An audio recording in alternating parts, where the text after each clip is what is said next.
entender que cada red social tiene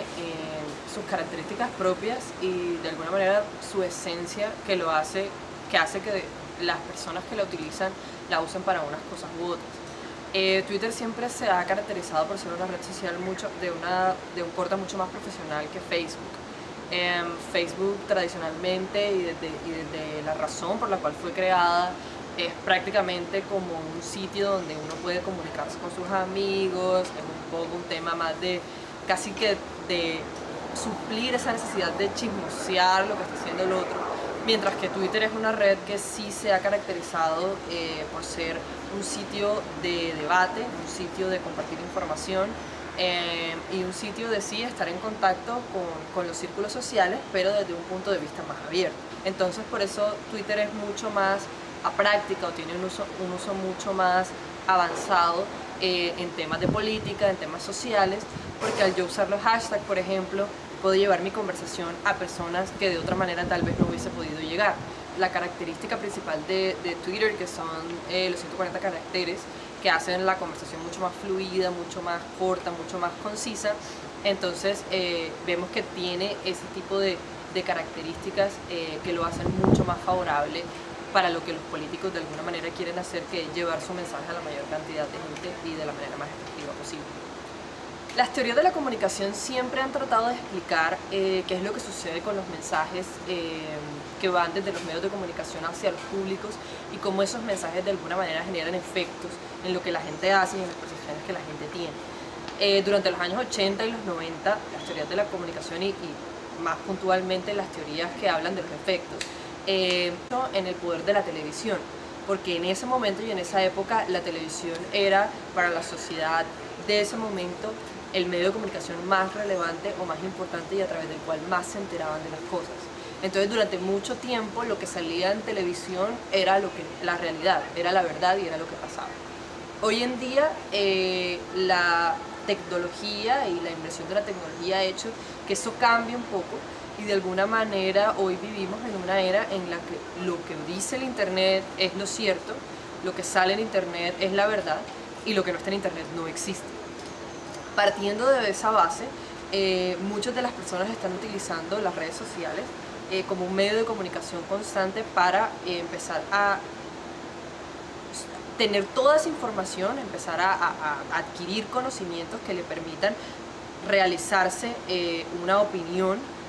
una imagen acerca de una persona, de un partido político, de una institución, etcétera, etcétera. Y es lo que está sucediendo muy frecuentemente. No es algo nuevo, no es algo que no pasaba antes. Simplemente el medio hoy ya no es la televisión o ya no es la prensa como fue en algún momento, sino que es las redes sociales y es el internet. ¿Cuál es la diferencia y que tiene sus cosas buenas y sus cosas malas? Que mientras anteriormente la televisión era la que de alguna manera, y por eso en muchas oportunidades se llamó a la prensa o a los medios de comunicación el cuarto poder, era un centro donde se encontraba consolidado toda esa información que salía hacia una gran cantidad de personas, hacia una audiencia masiva. Hoy en día lo que estamos viendo es una comunicación de muchos hacia muchos, es decir, muchas personas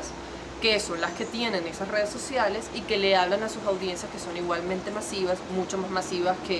en tiempos anteriores. Eso, por un lado, es bueno porque hay una democratización de la información. Por otro lado, sigue presentándose de todas maneras que lo que dicen los medios de comunicación, así sea desde sus redes o desde sus noticieros o desde sus páginas web, sigue teniendo mayor validez en el sentido en que yo confío más en lo que me dice un periodista que en lo que me dice una persona común. Pero sí está sucediendo que cada vez más personas que aumentan sus círculos sociales dentro de las redes, que ganan cierto nivel de prestigio y de reconocimiento, llegan a tener una influencia muy importante dentro de lo que dicen para lo que las personas, para la toma de decisiones de las personas o para las opiniones que las personas se van formando. Yo no creo realmente